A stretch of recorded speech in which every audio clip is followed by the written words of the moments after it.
Hey, everybody. Welcome to the Random Redshirt podcast. I am one of the hosts, Zach, and with me, as always, is the other host, Chris. What's up, buddy?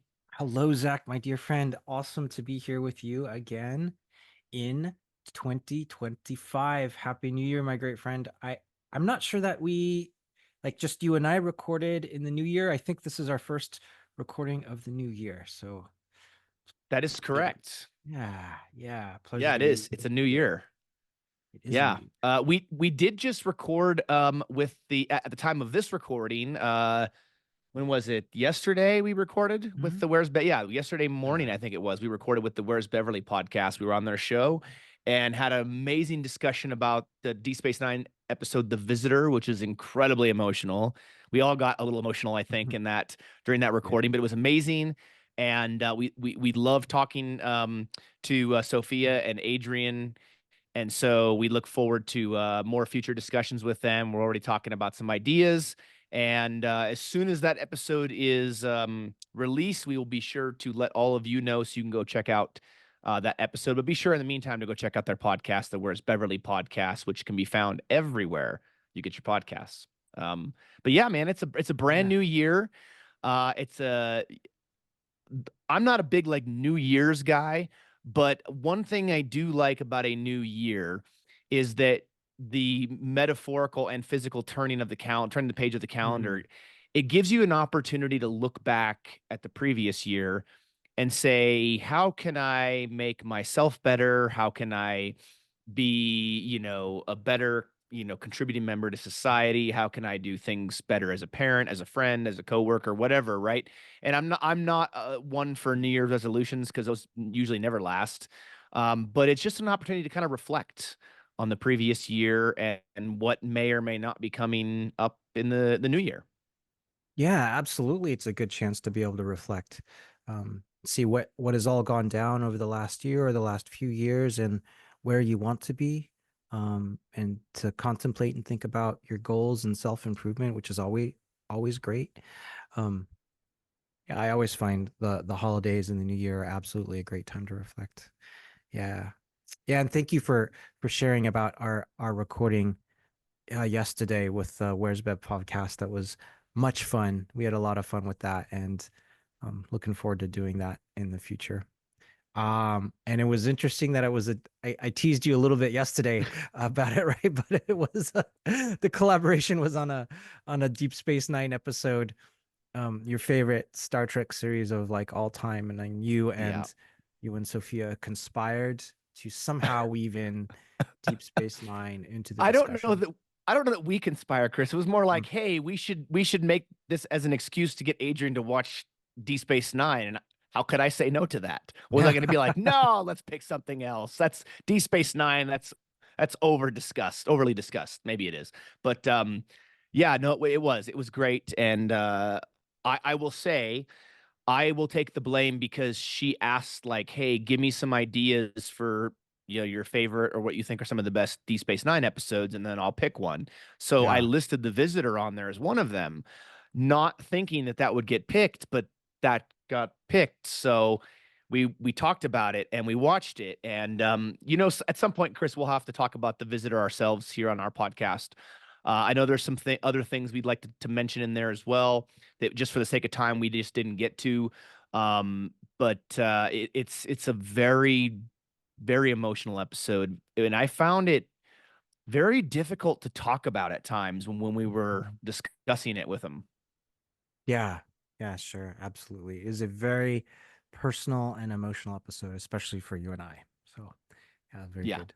yeah. If you're, I think anybody who's a parent, it's an emotional episode regardless, right? But if you're a parent, Mhm. it's more emotional, and if you're a father who has a son, it's even more emotional. And so, yes, you're correct. For you and I, it certainly was. But it was a Yeah. lot of fun. It was great to dive into that. We had a good time. We had some laughs at the end, especially the rapid fire questions they asked us, which you'll have to tune into that episode to find out what those questions were and what our answers were. Um, but it was a lot of fun. And Was. even though it was an emotional episode, we still had a great time. We like talking and doing deep dives, as those of you watching or listening may be aware. Yeah. Yeah. Nice. Nice. Yeah. So Yeah, we want to welcome you if this is your first time watching or listening to us. We very much appreciate it. We're a couple of nerdy guys who like to talk about all things nerdy, Star Trek, Star Wars, everything in between. Um, be sure to check us out on Facebook and Instagram and YouTube and Threads and everywhere else you get your podcasts. I think I've covered the most of the gamut of where we're at. Or you can email us, the random redshirt podcast at gmail.com. Any of those ways you can reach out to us if you need to get in touch. But that being said, we are jumping back into our new spotlight series. This time we're doing the Star Trek pilot episode, which is absolutely fantastic. We started a little bit out of order, Chris, with Yeah. TNG, and we're making our way back to the very beginning of Star Yeah, Trek. we are with the original series with and you and I we both watched the two pilots of the original series like this week, which was pretty cool. And it is interesting that TOS has two pilots, but hey, they're it's really neat that it does, and they're very, very kind of different pilots, which is also really neat. So I'm really glad we were able to go in and watch the pilots again, and enjoy them and have this chance to talk. And then when we get through like all the pilots from the Star Trek Legacy series, then we'll have a chance to kind of rank them. I think our Hmm. favorites, anyways. Yeah. Rank our favorites. So Yeah, yeah, I think that'll be good. And oh, by the way, if you are wondering, are you going to do the pilot for Discovery and Lower Decks and Strange New Worlds? I think we are, because the pilot is the very first episode. We don't mm-hmm. have to have watched anything else to talk about those episodes. Yeah.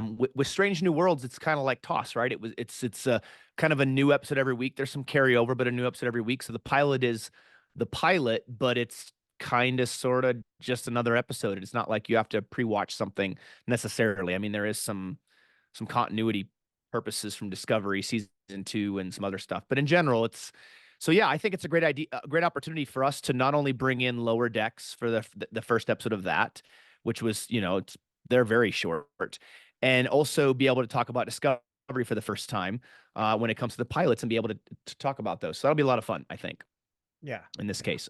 It's different with the series finales, right? Because you and I haven't watched much of Lower Decks, and we haven't finished Discovery and things like that. And of course, Strange New World isn't finished yet, so there's no series finale there. But the pilots are a little bit different, and I think that'll be fun to bring a couple of the other Trek series we really haven't touched on yet. Yeah, we'll see if I can make it through Discovery, my friend. We shall see. Well, the pilot, I think we can make through it. And honestly, the pilot, there's a lot to digest there because of the whole like mutiny in the first episode with Yeah. Burnham and Captain Georgia and everything. So that's going to be a very interesting discussion. But yeah, let's jump into this. Let's start out with the Cage, because the Cage is the original pilot that was filmed and produced, but it was not meant to be seen by the public, right? This is a show, a episode that was filmed in 1966. This pilot originally was rejected by NBC. And for those of you watching or listening, you may go, hey, I already know all this stuff. But we want to make sure we cover all of our bases and touch on some of the highlights here before we jump into the actual episode. So NBC rejected the pilot, calling it too cerebral, expressing some concerns they had with some of the people that were cast and some of the character choices and so forth.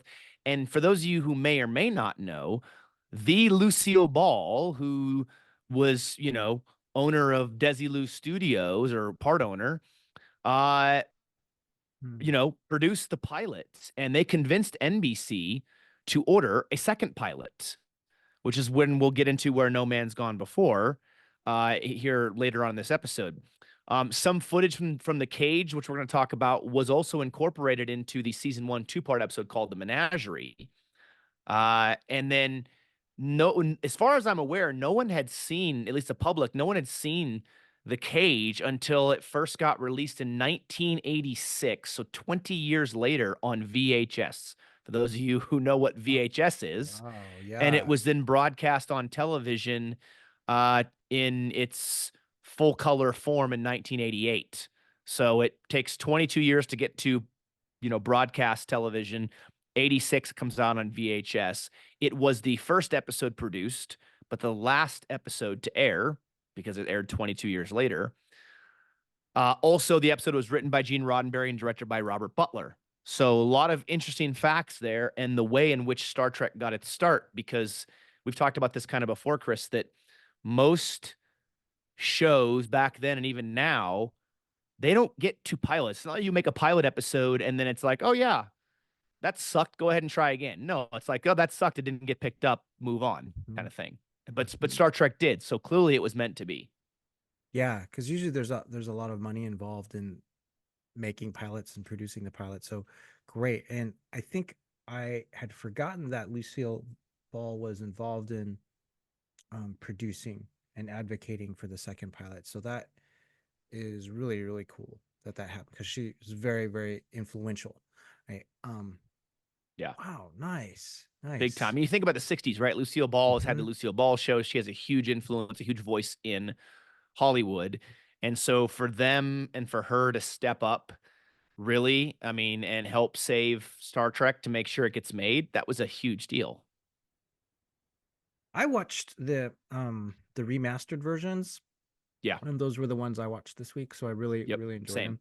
Yeah. And I think it was really cool seeing the remastered special effects. And I understand, they're not the original special effects, so they bring in a different feeling.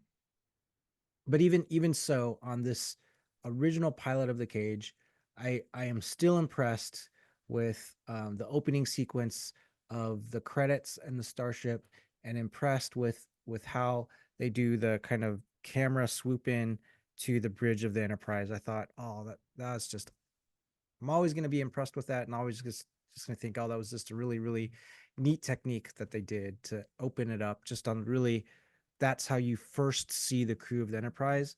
Like, that's really cool. Yeah. Very, very similar between the way in which they open the cage and the way in which they open Encounter at Farpoint, right? Both being run by Gene Roddenberry. Both Gene Roddenberry's Mm-hmm. at the helm of both these.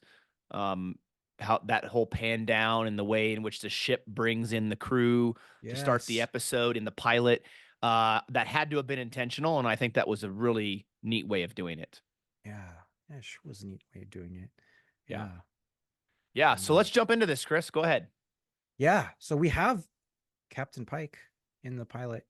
And the crew, we've got number one, lieutenant. I think she's a lieutenant at the time, and I don't think we ever hear her name. I think it is just number one throughout the whole course Yeah. of that pilot.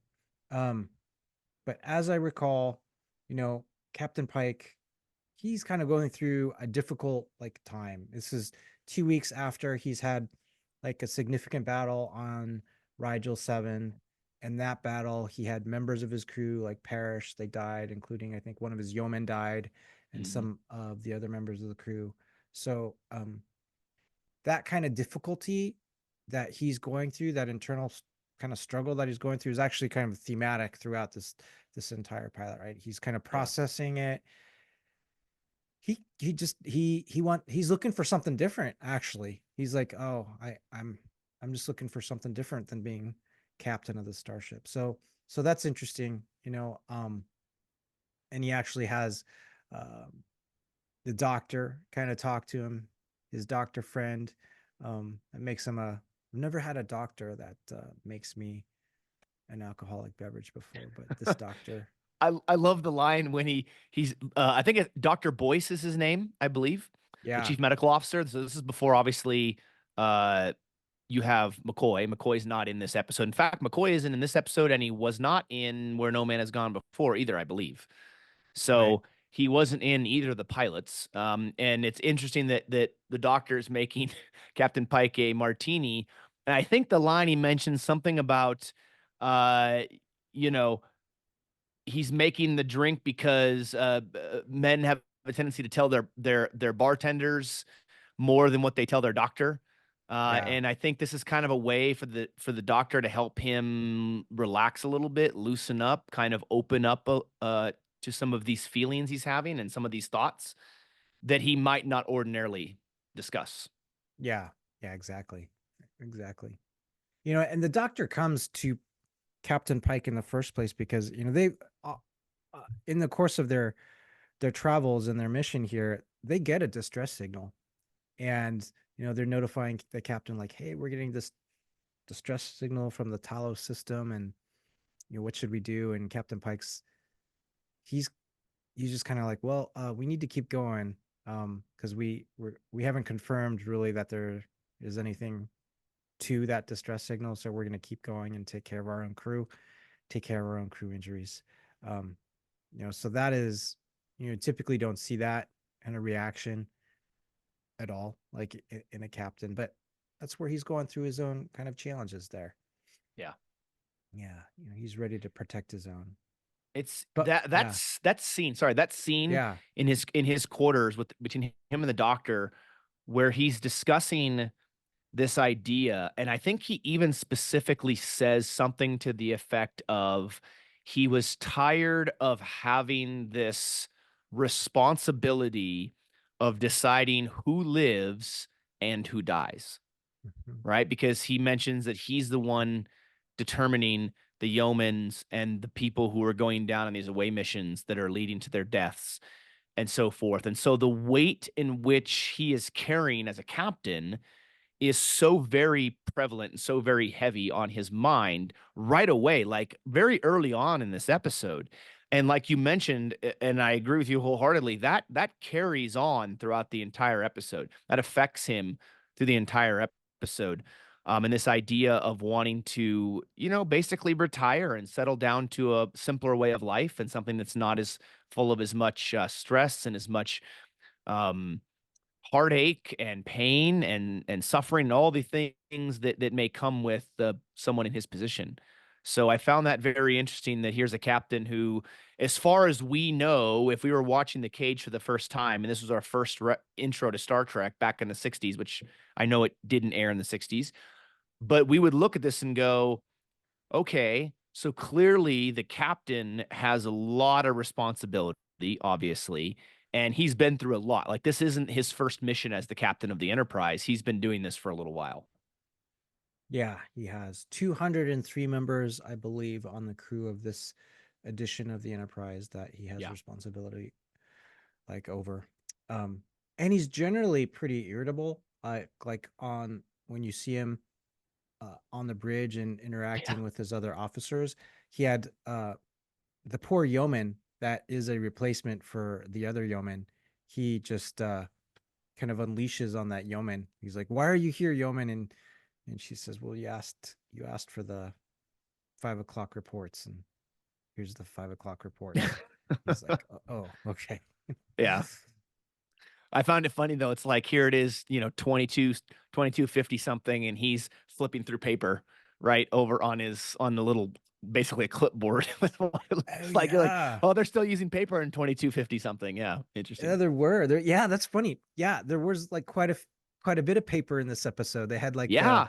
kind of a fax machine thing paper coming Yeah. out of one of the consoles, and I thought that was Which kind would of have been a strange. big deal back in the 60s, right? I mean, that would Yeah, have been cutting edge technology. So why wouldn't that be cutting edge and then be in the future? yeah, exactly. I mean, a show like Star Trek and an episode like this and a very first episode created, not aired, but created, would be a reflection of society, right? A reflection of where society's at. Obviously, there are things in this episode that don't exist in the 1960s, but there are things that they still kind of carry over from the 60s into this because it's what they know. Hmm. You write what you know, you use what you know. Yeah, yeah, you do. So Jeffrey Hunter as Captain Christopher Pike, uh, I was mentioning this to you earlier. Like he looks like this very classic uh, military officer, all American. He's got this all American classic kind of look to him that just to me at the time period, I'm like, oh yeah, it just fits right into that kind of role of being as a commander like in the service, and you could totally see that. So that was uh, he just sticks out to me like that um for for him. So I thought he was a good like cast choice for the captain of the Enterprise there. I don't know how Yeah. you felt I, about I that. Yeah, no, I enjoyed his performance. I really Yeah. did. I thought it was good. He definitely had the look of a captain. I think you made a great point there about the time period that he fit that mold of what you would see on TV. Good, bad, or indifferent, regardless of what you agree or don't agree with. not you specifically, but in general, Ah, that time period, there was, you had to look a certain way and be a certain way to be in leading roles in television and movies. And so he definitely fit that persona of that era. yeah, yeah, I did. And the interactions in here in that time period are key too, because the interaction with he and the yeoman, the interaction with he and like in number one. I mean, eventually they do the distress signal is authenticated. I think Kirk, sorry, not Kirk, but Spock saying, "Hey, this is actually a real distress signal. We should, what do you want to do?" And so, um, they decide to go check it out on the Talos star system, and um, when Captain Pike is determining like his landing party, he's selecting people, and then he looks over at number one because she wants to go. Like she wants to go on the landing Yeah. party too. And he's like, "Oh, I'm sorry, number one. Like we need our most experienced officer here." Um, and she just kind of looks at him like, "Oh yeah, all right, whatever, Captain." And she'll be Yeah. here. I, Um, I found, I don't know if this came across to you this way. I found in this episode the hierarchy slash rank structure of the ship very confusing, right? You have the captain, and mm, then you have Spock, which kind of feels like the second in command, right? Like his right hand guy.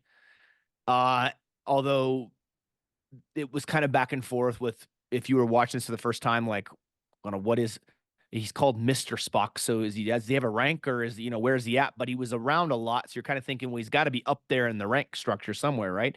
Then you have number one, which is, she's known as the most experienced officer on the ship. But then uh you have other people on board as well. And you're like, well, wait a second, are they as higher rank? I don't get it. Just the way everything was kind of portrayed, it just felt like, who's second in command, what's that structure look like, right? And that carries over too, and where no man has gone before, and we'll talk about that as well. But it just kind of felt like you're not really sure where everybody exactly stands amongst the crew on the bridge, other than maybe the captain and the yeoman who gets yelled at. the poor yeoman. She's delivering the reports, man. That's all Yeah. she's Yeah. yelled at. I did feel similarly to that. Not Yeah, because I wasn't quite sure. Because there was some moments in here where Spock, this was when everyone was on Talos 4, um, and Spock's on the ship, and Spock's in command and saying, "Hey, we're gonna leave, or we're gonna go do something." I think at the time, number one was on Talos 4, but I have to go back and think about that. Um, no, so that was something. Did you also? I'm jumping around here, but No, it's all good. doing it as we're coming to mind. Did you notice that Mr. Spock had a limp? I don't I don't think I Yeah, did. He had a limp? yeah, yeah. So this is when they all beam down. This first time they beam down to Talos 4, and then they're walking around, and I looked at Leonard Nimoy, and I'm like, he's limping. And so I Hmm. looked a few again, other scenes, and I was like, yeah, he was definitely limping. So I I thought, wonder if that was intentional, or if he hurt himself during filming, or something happened before filming and that caused him to have to, I don't know. yeah, That's interesting, because yeah. do we ever see any Vulcans limp throughout Star Trek? I mean, unless they've been like mortally wounded, I don't think we do. I don't know. Yeah, they're too proud to limp. So Right? Yeah. yeah. I don't think they do. Even the zombie Vulcans in Enterprise, I mean, they didn't really limp. They kind of had this like zombie type of walk, but it didn't really feel like a limp. Hmm. So if anybody had an excuse to limp, it'd have been the zombie Vulcans. But Yeah. Yeah, it does. So I do like this premise of in the pilot where it is a mystery, right? They're checking out the landing party, um, and they think they're survivors, and Vine. I want to say that is her name, but I might be is it uh, Vina? Vina. Thank you, Vina. Vina. Okay, Vina. Vina. Yeah, yeah. Yeah, yeah, she's actually the survivor. But I like this mystery, like in terms of like they're trying to figure out what actually happened to the SS Columbia, and that does unravel throughout the course of this episode. But this is a very cerebral episode and Yeah. thoughtful episode overall, right? Which is interesting that the networks are Yeah. like, it's too cerebral. Like it makes you think too much. Like I guess back then the networks were just looking for a bonanza, Lone Ranger, kind of action adventure, sci-fi adventure, Buck Rogers kind of thing. Nothing that's going to sit there and make people question society and think through stuff. Mm, I'm assuming that's maybe why they felt it was that way. Obviously, we know Star Trek is very cerebral, right? It does yeah. make you think, and that's one of many reasons that makes Star Trek so amazing. But I found it interesting that the studios felt that it was far too cerebral. Yeah. And I'm glad we got to watch both pilots kind of right next to each other, because they're very different. Like the opening part of Where No Man Has Gone Before, it very quickly goes into action. It very Yes. quickly goes into like, hey, there's ship action that they're exiting um the galaxy. Uh and then there's combat action, like hand-to-hand Yeah. combat action in there. So which there is not like a lot of that in um in this original pilot. So Yeah. The cage is very, yeah, very cerebral, like you said. yeah. There's a little bit of action towards the end, Hmm. right? When Captain Pike eventually is able to break out of the cage that he's been left in, the physical cage he's in, because we'll talk about the different types of cages. And I'm sure going back to the title, which I know you like to discuss, I have a few thoughts on that as well, and how the title ties into the story. But then when they break out of the physical cage and how he's got one of the Telosians in a headlock, right? There's a little bit of action there. There's a little bit of action with them trying to phaser open a hole in the rocks where the elevator they use comes up. That's kind of it. There isn't a whole lot more than that. Yeah. Yeah. I mean, you have the reenacted battle on Rigel 7 where it's him against the barbarian, but Yes. this is a it's not real. It's like in their mind, right? So Yeah. it's not in the physical reality. Um Yep. yeah, Very interesting, and it's it it's very is. interesting how quickly they beam down. They assess the survivors of the SS Columbia that's been was what do you say was 17 or 18 years ago that it crashed or it hadn't been heard from in that long. Hmm. And then it goes from that to they're gone. Everybody except Vina is gone. And they quickly realize that they've been duped, right? Yeah. How so fast it goes from that to hey, landing parties, go ahead, you have permission to beam down, and yep, we're gonna start bringing people up and everything, and then all of a sudden, oh, just kidding, these people don't actually exist. It was all an illusion by the Telosians. Yeah, that's right. And and Vina takes Captain Pike up to this little crest of a hill. I think she says, "Hey, everything's going to be made clear to you like soon." And it's a little awkward for him because I think she's also called him like what a specimen of a man, like in front of like directly to him and in front of his other officers. So, Yeah. um, Well, and then yeah. the excuse was, oh, she's been raised around a bunch of aging scientists or whatever. And I found it like, I don't know if you thought this way. So they beam down, right? They find these people, and it's a bunch of old men, old scientist guys, and then this young woman. That felt awkward to me because it's like, you're Oh, telling me that in that yeah, situation, all these dudes controlled themselves and there wasn't abuse and anything else going on because you have this one young woman and a bunch of older guys. That was a little awkward to me. Felt, I would have thought that there would have been a couple of females sprinkled in with the crew to survive. It would have made it a little less awkward. Maybe I'm looking too much into it, but it just kind of felt a little bit strange. yeah. Well, thank goodness that they were just like imaginary Illusions. illusions, Yeah. right? Because yes, we would come back to that and we're going, oh yeah, that is rather awkward. Yeah. Um, yeah, yeah. So they do. The Telosians capture Captain Pike and bring him down to the subterranean cages in there, along with all of the other different, I guess, alien specimens that they have there. Yeah, they show a few different species, right? There's like like a giant gorilla looking thing of some Yeah, kind, and there was some bird looking thing. You're like, oh, that's just a dude Birdman. in a suit. Yeah, You could tell, yeah, Birdman, yeah, Birdman. Birdman yeah. was The cool. 1960s guys in suits, very similar to like the Godzilla men and guys in suits as well. Rubber suits walking around and beating each other up on breaking down model buildings. Very the guys in the suits were very hokey. You could just it was so obvious. But getting past that, yes, it was other species that they had captured attempting to do what it is we find out that they're trying to do with Pike. Yeah, that's right. So future Star Trek episodes have an opportunity to incorporate some sort of Birdman-ish like aliens Strange New in World. yeah. You mentioned that, and in Star Trek the animated series, there's bird people in that. Oh, for real? Yeah, yeah, yeah. Yes, there are that whatever that species is, that bird species, Yeah. they're in that, and Wait. yeah, in the animated series, I think they appear. I don't remember the name of the species, but I'm pretty sure they're in the animated series. Mhm. Oh, that's cool. Yeah, Yeah. Yeah.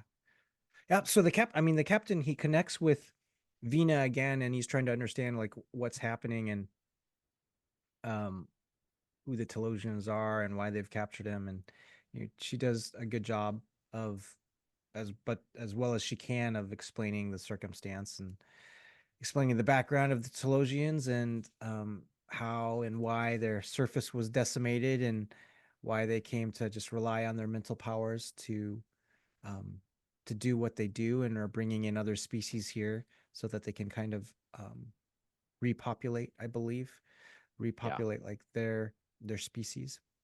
yeah. They want a Yeah. stronger race to help repopulate the planet surface.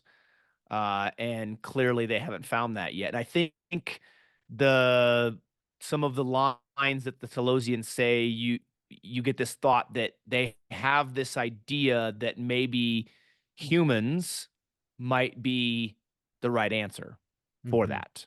Um, Yeah. we'll learn later, obviously, that they changed their minds pretty somewhat quickly. I don't think it ever mentions how long that they're down there. My guess is that it can't be a crazy amount of time. Maybe a couple of days, a Yeah. few days, but it can't be months or years or anything. Yeah, I agree. I just think it's a few days. Um, through the course of them down there, like Vina is trying to connect with him. Hmm. Like ultimately she wants to be his Eve and him at and he being Adam. And so ultimately she wants it so that they're married essentially. And so she's spending all this time to connect with him, to go through these experiences with them. Um, to go to Rigel 7 where she's essentially like a fair maiden and he's got to try and protect her. They also go to his home where they're doing a picnic and he's got like two horses and she's trying to convince them that they're married. Um, and it's you tend to grow, at first, you feel um you do not feel as sympathetic towards Vina because she kind of manipulated him and got him captured. Yeah. But over the course of the episode, you do feel sympathetic to her because she is, for all intents and purposes, like she's trapped there. She's in her own cage. She's trapped. There's nothing she can do. She's just um, trying to find some way of happiness because she has like nothing else. Yeah. And yeah, And I couldn't remember because I spent a long time since I watched this episode. I mean, a very long yeah, time. And I couldn't remember if Vina was one of the Telosians who was masquerading as like the only survivor or they make her out to be real when everything else is a mirage in order to fool them to think she's human. I couldn't remember if she was a Telosian that she would eventually be revealed as one, or if she actually was human. And of course, we find out she is. She's human. She's the only survivor of the crash. But that part I couldn't remember specifically whether she was part of the illusion or not. And Yeah. I mean, she kind of was, you know, you look Yeah. toward, I mean, I know we're going to we're kind of been jumping around. That's okay. Like at the end, right? When she reveals herself to them, or the masquerade has been removed, she's significantly older. She's kind of deformed. And she mentions that the Telosians had never seen a human before. They didn't know what she looked like. She was really bad off. So they had to kind of reconstruct her to what they think she should look like. Yeah. And that's why she looks like that. And then I remember Pike saying something effective, "Are you going to give her beauty back?" And they said that they would. And so then all of a sudden her beauty's back, and what she sees is an illusion, and what they see is an illusion again. But I found that part fascinating, right? That the Telosians did feel bad for her to the point to where they saved her life, but the way in which she looks is fully an illusion, but they're doing that kind of to maybe help her deal with the fact she's stranded, or deal with the fact that she's gone through all this and her whole situation maybe. Very interesting that the Telosians do take some pity on her and do feel sorry for her, I think. Yeah, yeah, they do. And she gets an illusion version of Captain Pike at the end. They feel like empathy or sympathy to her, Yeah. and they get, they get her an illusion, Captain Pike. Yeah, she's. I know we're gonna talk about this idea of the cage, which is, and what that means is, which is really interesting, and we will get to that. But you feel bad for her because she's doing like everything like she can to convince Captain Pike to be with her, right? They even have that vision where they're on Orion, and she's an Orion dancer, and she's really doing her best to seduce him, so to say, and this fits in what Captain Pike was saying before, because he had made a comment to the doctor saying, "Oh, maybe I'll be an Orion trader," like at the beginning of the episode, right? Which that's what he Yeah. was. You see him in these silk robes, like Yeah. standing there, and that whole scene, you, I love the look on Captain Pike's face, because it's almost like this. He's very uncomfortable, and it's almost like he's seeing this like horror, like going, no, this isn't right, this isn't right, this isn't right. And yet this was his own thoughts, right? This is his thought, like, maybe I'll do this, right? Maybe it'll be an Orion trader, maybe I'll go back home and have some picnics with my horses, like, yeah, don't you remember, Doc, I've got a couple horses. um but he's coming to that like realization, right? So that this is not right for me. So you do feel bad for Vina, I think. Yeah. At least this time around, I feel much bad, much bad. Boy, that Much was bad. not good. Much That's bad. okay. That It's wasn't good usually English. things that I say. Um, Uh, but that's fine. It's all good. We speak English here, sort of. I speak two languages, English and broken English. But besides that, but yeah, no, you're right. As we go through the episode, we do begin to feel, this bit of like re- not remorse, but you feel pity, you feel sorry yeah, for Vina, for her situation. I mean, you think about, she's pretty young, right? When the ship crashes, she's, in fact, at least the illusion men say that she was born barely before or barely after they crash, or something like that. So that makes her pretty young. You're talking like 18 years old. She looks older than 18 because the actress who played her, I'm sure, was older than that at the time, but she looks a lot older. And so you begin to feel that for Vina, and you begin to not only feel sad for her situation, but sad for the fact that she's trying to have somebody else be there with her long term, and he's not having any part of it for good reason. yeah, yeah, totally. Um, and you feel like, so because Captain Pike is like not taking part of it, the Telosians they end up beaming number one and the yeoman down to Yeah, Pike to say, oh, well, if he doesn't like Vina, maybe he'll like number one or the yeoman. And so, um, talk about awkward. That was, Right. I'm sure that was awkward for the captain, and of course that was hurtful for Vina because she's like, no, he's mine. Yeah. I mean, it would be awkward, right? You're thinking about it and you're like, okay, you're the guy down there and they're beaming down women and bringing in women and it's like, yeah, just choose a lady, like, like their property, right? And that they're Yeah, just something to use for repopulation yeah, purposes. So that's very interesting.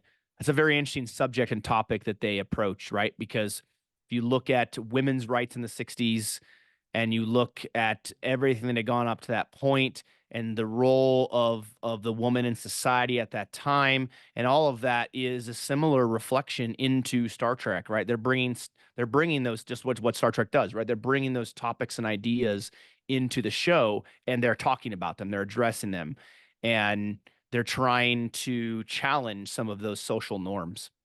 yeah, yeah, for sure. Um, and there was even more degree of awkwardness where the Telosians are talking about um Yeoman and number one, saying, well, no, number one has had thoughts of you, Captain, and the yeoman has thought that you were previously unattainable, but now she's thinking you're not unattainable. So There's definitely some like male female like sexism awkwardness in this episode for sure. yeah, but they're able to get that one. Yeah. They're able Did to you get did you that worked find it out. interesting though, Chris, that Pike's hometown, I didn't remember this either, obviously, but Pike's hometown is Mojave. Is that's not a unless maybe that's a futuristic city, but Mojave's not a city in real life, right? In the United States. That Mojave's like a region, like the Mojave Yeah, Desert and stuff. That's not, so yeah, maybe in the 2200s that's the city because when he in that illusion, right? He walks out and he kind of points and you see like this matte painting, I'm sure, or whatever background in the episode, and it looks like there's some type of big time yeah, city back yeah, there. So maybe it's a future city, but as far as I'm tracking right now, Mojave is simply a region of a desert. yeah. I agree. And it looked like there was like a shield or a bubble in the map painting. Okay, I have to yeah, look at that it could have again. been. I didn't Or maybe it was just a notice that, structure. but Yeah. yeah, yeah. Oh, that's cool. Yeah. Um, they learn eventually that they have to have raw emotions. It's the raw emotions that the Telosians cannot like understand or penetrate.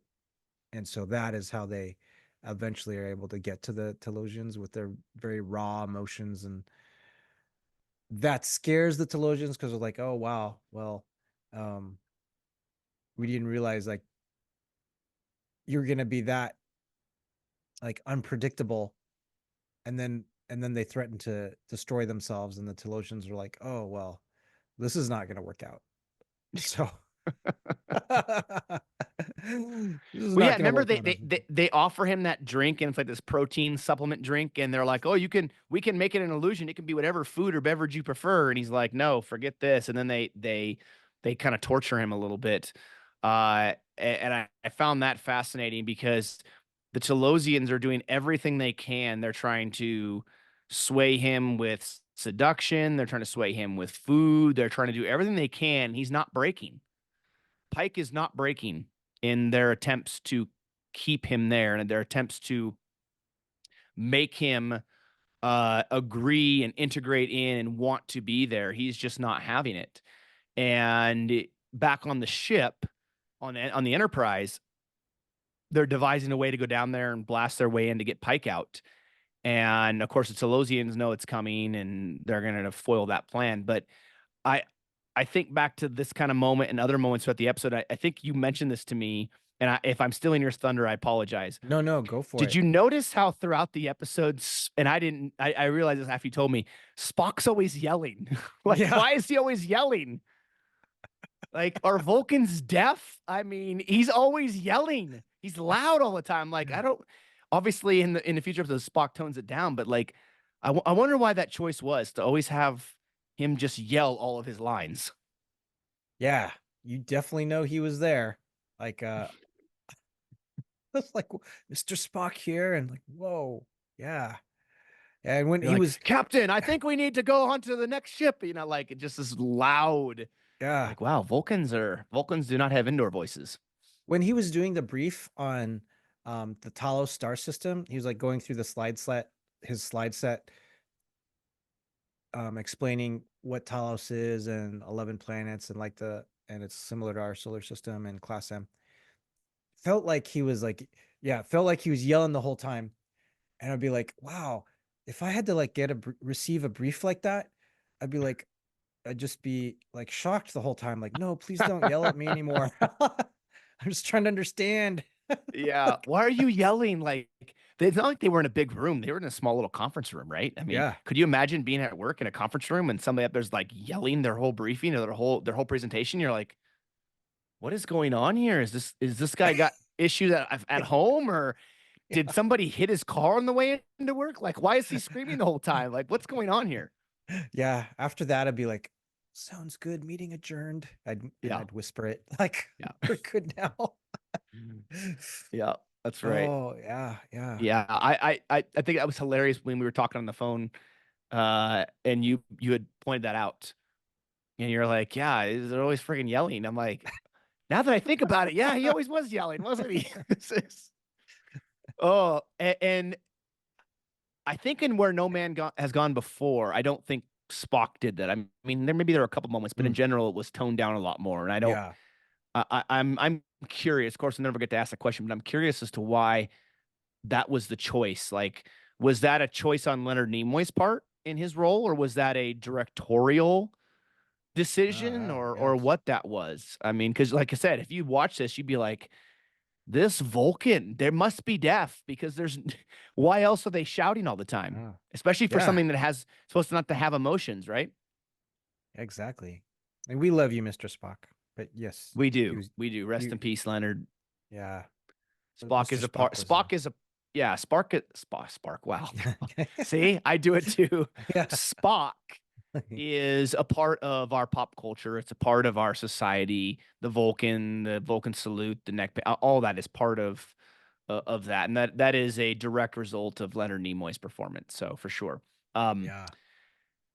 very interesting the decisions that were made there on the way in which Spock was portrayed. I noticed too, and again we'll get to this later, but like his eyebrows were really high up Yes, in very in high. both pilots. Like they weren't just like angled a little bit like the normal Vulcan. They were, I mean, they were bold in your Like face. Like you could tell this guy was different. it was like at a 45-degree angle close to that. Yeah, Like yeah, almost like right. it was like almost vertical.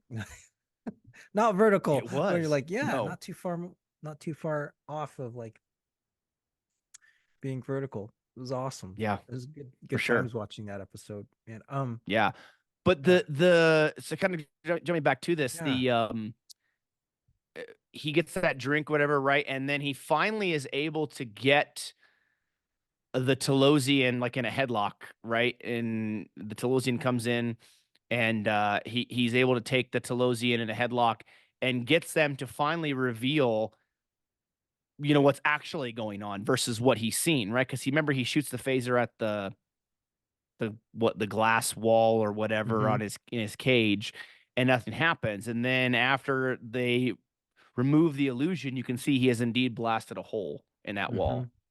yeah, yeah. And so they're able to get through that, right? I think, yeah, they're able to remove the illusion, understand that I've actually blasted a hole in the wall and actually blasted like the mountain apart Yeah. outside too. Yep. Interesting too. The communicators in this were huge. Like they were Oh yeah, they were yeah. they were bigger than this phone, and it's this big, huge thing that flips up, and you're like, that's a lot bigger than the normal communicator. So they very quickly sized that down from this episode. Mm-hmm. Yeah. The phasers were also vastly different looking too in this. They Oh, looked I very can, like yeah. Yeah. Buck Rogers kind of 50s 60s era sci-fi versus what they turn into in the later on in the series. They do. I liked them. I liked these phasers. You kind of twist it to go to Yeah. a different setting. That was cool. Yeah. I want But yeah, they to, yeah. Oh, no, go go ahead. ahead. Well, I was gonna shift to like maybe a little bit. more serious, like a deep kind of or an analysis like Hmm. of this, like as I was been thinking about it, because there's a couple of elements here. One that I know really stood out to you, or a couple that I know that really stood out to me and you.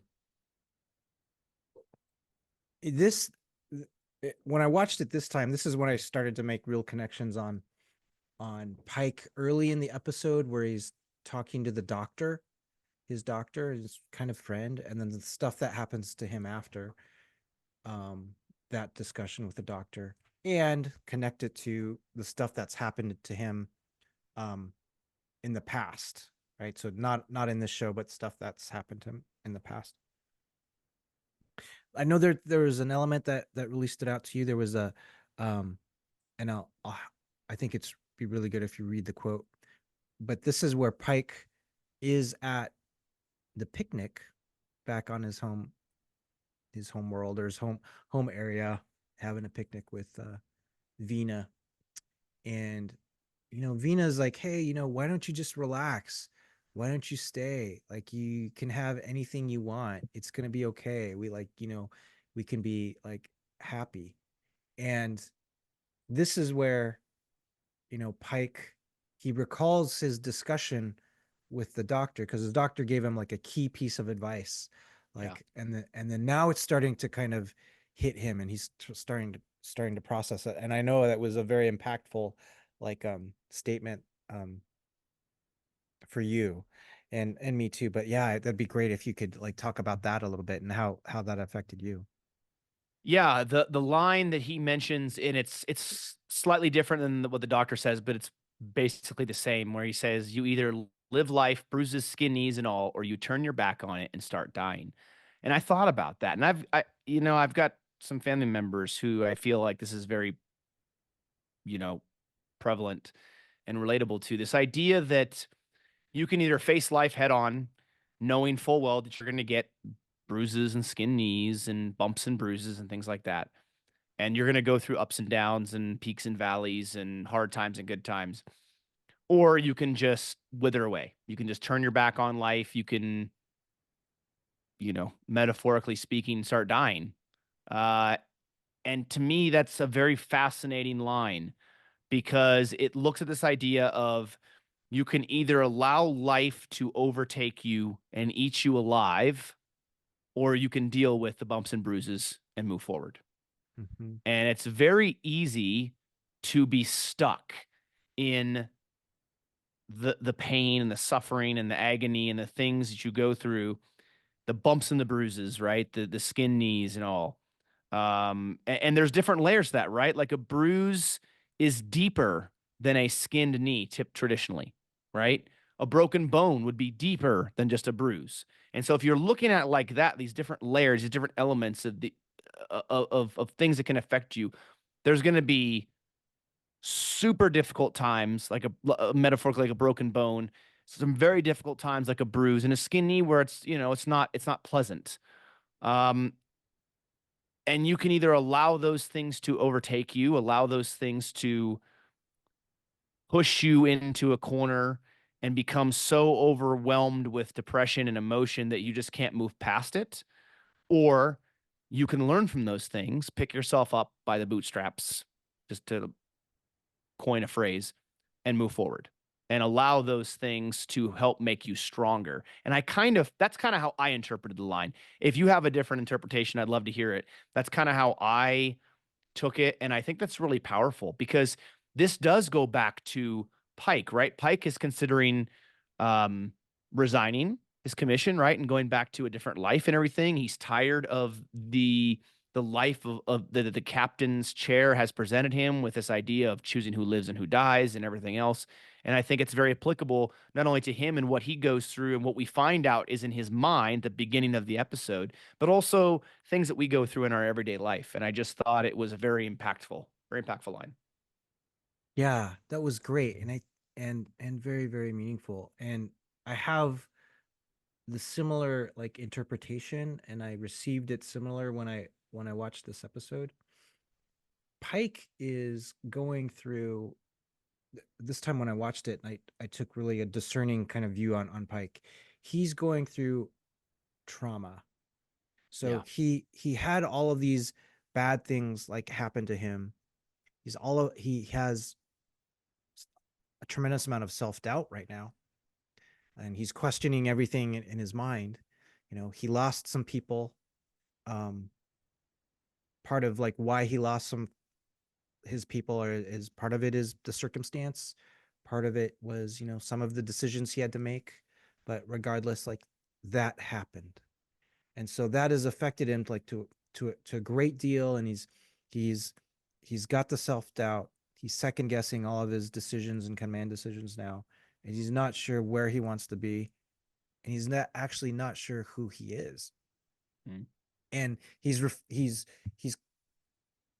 he doesn't outright say that to the doctor, but I think the doctor kind of senses that, right? In that, especially when Pike is like saying, "No, we're not going to go check out that distress signal. We're going to keep on going," right?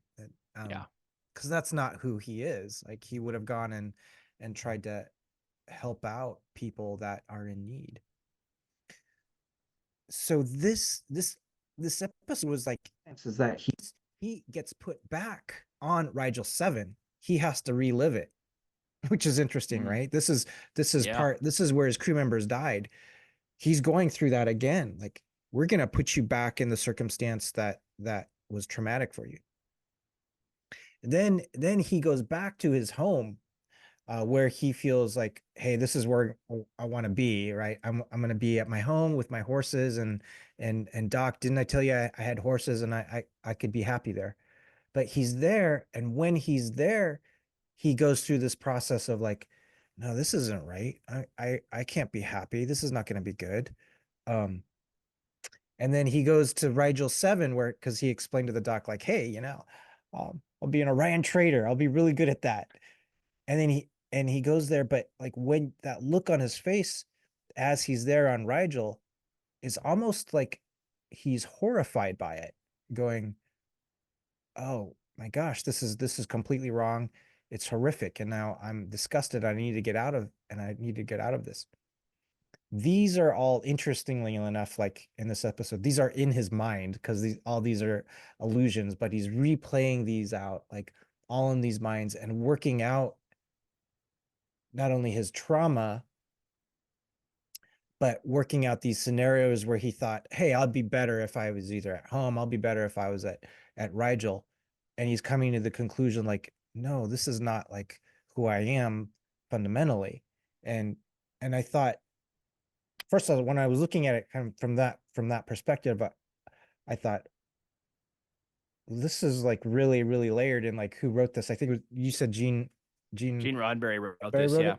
it. And I was thinking, did Gene Roddenberry like project him? I have no idea, but did he like what was his experiences? We know he was a pilot in the war. Did he project some things like into this like as he was writing it? Because this is, even though it's science fiction, this is very personal in that someone is working out their traumatic experiences. Because at the end, Captain Pike comes off of it, right, and he goes back to being captain of the ship. Um, Yeah. I mean, it's widely yeah, known that the experiences that Gene Roddenberry had as a pilot in World War II yeah. and as a cop in LA greatly affected why he wrote Star Trek the way that he did because he saw the worst of humanity, right? The Hmm. depravity, the worst. I mean, you're fighting in World War II, you're fighting evil, right? You're fighting evil against the Nazis. You're fighting evil against, the Japanese in the South Pacific, and you're seeing all of these bad things. And I don't remember which theater he was in, but you're seeing evil on a large scale, and the depravity of humanity through the lens of war. No matter who's involved in it, war is terrible, a terrible thing, right? And then he's a cop in LA and he's seeing things on the streets and as a cop that I'm sure were horrible, horrific, right? Murders and everything, all sorts of things, right? All of those things probably give him this idea of like, I want to write this wagon train to the stars, in which in the future humanity's overcome all of this stuff. Hmm. And he's looking at it as a bright hope, a future in which humanity has achieved a a level far above where they were at back in the 60s and where even we're at now. So I think that plays into kind of what you're talking about, right? And the way in which he wrote these things and the writing, particularly in this very first shot, in the first pilot episode of Star Trek called The Cage. Yeah, man, that's awesome. That's cool. Yeah. So the you know that the line where that we both love, like you either live life, bruises, skin, knees, and all, or you turn your back on it and start dying. Um, I also love that. What that got me thinking of is this art form actually of it's a Japanese pottery art form, like I believe it's called kintsugi, but that's Hmm. where you you the pottery is broken and then it's shattered, and then you go through the process of repairing it, and you repair it with these precious metals like gold or Hmm. platinum, and Interesting. yeah, and you go through this process of repairing it, and it becomes this beautiful like artwork where you can see where it's been shattered, and you can see the gold in it and where it's been repaired. And then it has more intrinsic like value, because the owner goes, yeah, this piece has been broken, but now it is repaired, and look how beautiful it is, and it highlights and beautifies like the scars that it has. Hmm. So that's what it made me think about right there, and a little bit of history on that art form. I think there's a Japanese emperor that his piece of pottery broke, and he sent it, he was like, oh, I guess he really liked that, and he sent it to back to China for them to craft and fix, and that's how they fixed it, and he got it back, and he really really admired and liked how they how it was fixed, so it became a whole study and a whole like art form there. But this, I think, Interesting. Yeah, I didn't yeah, know that. yeah, really concept for me, connects conceptually with that. Yeah. And you can think about it physically and Yeah, metaphorically too, right? yeah, With the way like you deal with life, because there are physical pain, physical ailments, physical disease, everything else, and then there's also the metaphorical piece to it, right? yeah, totally, totally. Yeah, What no, did you? it's a Yeah, great line. It's a really great yeah, line, yeah. yeah. What did you think about the title? Okay, so the title for me on this Yeah, episode, The Cage, to me it was twofold. There was a physical cage in which Pike was kept in and the other creatures, species were kept in, and even Vina was in there yeah, with him, right? But then there was also the mental cage. So there was the physical yeah. and the mental aspect of this. The physical being where they were physically kept, the mental being the illusion, the mirage, this idea of creating something that doesn't actually exist and allowing that to basically cage, like the name says, cage your mind into something that's not real. We can connect this here in a few minutes too when we jump into where no man's gone before. But I found it interesting that in the cage, for someone like Gene Roddenberry, who was not a religious person by any means, he was very adamant about that. Uh, in the cage and in where no man has gone before, that the Adam and Eve are referenced in both, and I found that very interesting. Oh, yeah. Hey, that's cool. They Yeah, are. They are yeah. referenced in both. And so the story of Adam and Eve to be, repopulating the species or Mhm. repopulating the planet on Talos 4, and then also where no man has gone before, the idea that, Gary Mitchell, um, Lieutenant Mitchell, not is it Gary Mitchell or is that the actor's Gary, name? oh, Um, Gary, no, you're right. It was that was the character's is name, it Gary Mitchell. Yeah, Yeah, okay. Yeah, Lieutenant Commander Mitchell, and then the medical officer, that they could be like Adam and Eve. yeah. Right. So I just found that very interesting. Now, granted, Gene Roddenberry didn't write Where No Man's Gone before, but the fact that Adam and Eve is used as a reference point in both was fascinating. But to go back to your question, yeah, for me, the cage was a physical and a mental reference. Nice, nice. Very good. What about you? Good. Very similar, like physical and mental reference, and then incorporating that idea of like trauma, where you feel caged when something bad happens to you. Like we often feel like Like trapped. caged. Yeah, Yeah. trapped. Our inability to get out of that like frame of mind. And how do we get out there? So yeah. That's true. Yeah. And that ties right back to that quote we specifically mentioned too, that you either live life bruises, skin, knees, and all, or you turn your back on it and start dying. And so that start dying element, I think, would tie back to being in that cage and not being able to overcome that and escape and Yeah. feeling trapped, like you said, which I think is good. There is another line, Chris, I wanted to mention too Yeah, that I thought please. was also important here when the Telosians say to Pike towards the end, and the reason why they're going to let him go is he says they say the customs and history of your race, because they remember they download the records off the Enterprise and they see the history of the human race, and actually it's those records that saves them, that gets him out. But the customs and history of your race show a unique hatred of captivity. Even when it's pleasant and benevolent, you prefer death. This makes you too violent and dangerous a species for our needs. And that also, again, I think ties back to the title, that humanity does not like to be captive. It doesn't like to be caged in. It likes to it wants this ability to be free and to explore, and freedom for all, and the ability to grow as a species. Yeah, absolutely. That's yeah. Yeah. We'd it's freedom, freedom over death. Yeah, freedom. Yeah. Yeah. Which is through all throughout history. You see that, right? That people rebellions and things uh, fi- rising up in order to overcome that because they would prefer death over being captive.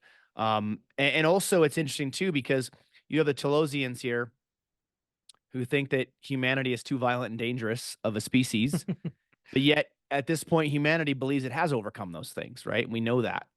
Looking hindsight, looking back, that Gene viewed humanity at this point in time, that they have overcome so much of the issues that we deal with today, that they don't believe that they're violent and a dangerous species, but the Telosians don't see them that way. Similar to how Q sees them in the pilot of TNG. Yeah. Yeah, Yeah. Very their interesting violence. because Yeah, TNG was Gene Roddenberry's second shot at a TV series, right? I mean, he did the original series. It got canceled after 3 seasons, almost didn't even make it 3 seasons. Then he got the movies, but then he got another chance at television. And so it kind of makes sense, right? That there will be some elements of this episode in Encounter at Farpoint, because he's going to go kind of maybe go back to the well a little bit of what he knows and yeah, go back to some of these similar ideas and themes and put them into TNG. cool. Yeah. So, yeah, but the cage, I really Yeah, enjoyed it. I thought the story was great. There were some really great lines in it, as we just discussed, and some really great themes and elements that I think were important. And I think had it actually been the original pilot, it would have been a good starting point. hmm, Not that there's anything wrong with Where No Man's Gone Before, and we'll talk about that because I think it's a good episode as well. But I thought this was a great episode, and I really enjoyed the storytelling in this. yeah, definitely. Me too. And it's good that I mean it gives out what Talos and Talos 4 and the Telosians are. Really builds that, and it's impressed. And I'm impressed by kind of the world building that is in Yeah. this pilot. Like, I mean, Yep. it's pretty flushed out. You know, it's new and therefore like a little bit clunky in some parts, but it's pretty Sure. flushed out, and that helps. It helps Where No Man Has Gone Before like immensely, I think, right? Yes. Because you know it's more smooth than Where No Man Has Gone Before, but it really helps it immensely. Yeah, exactly. And segueing into Where No Man Has Gone Before, uh, Where No Man Has Gone Before is not the first TOS episode that actually airs on television. As a matter of fact, it aired on September 22nd, 1966. The Hmm. first episode with Kirk, so basically the first episode of TOS that we would have seen on television, brand new if we were live then, because we're old, but we're not that old, was actually The Man Trap, which Hmm. aired on September 8th, 1966. So when those of you watching or listening celebrate Star Trek Day, it's usually celebrated September 8th because that's the day that the first episode of Star Trek aired, The man trap, because as we mentioned before, the cage was not originally aired. It was created, but it was never meant to be seen publicly. So we go back, and now we have the first episode of the Man Trap that appears on September 8th, and it appears out of order. So we then get Where No Man Has Gone Before, which appears a couple weeks later on September 22nd, 1966. This was written by Samuel Peeples, I think's how you say his last name. I'm not exactly sure. And then Mhm. directed by James Goldstone. Yeah, much different feeling in Where No Man Has Gone Before, and that's okay that it's got a completely different Yeah. feeling. I mean, there is a distress call again at the beginning of the episode that they have to go investigate, but that is all right. And this introduces us to Captain James Kirk. Yeah. Did And you notice? Did you I did. notice? I don't know if this is Yeah. Chris. Yeah. This is. I'm going to jump way ahead for one Yeah. second I know what you're because gonna say. when you said Yeah. James Kirk, Yeah. the tombstone, right? Yeah. It's not James T. Kirk. It's James R. Kirk.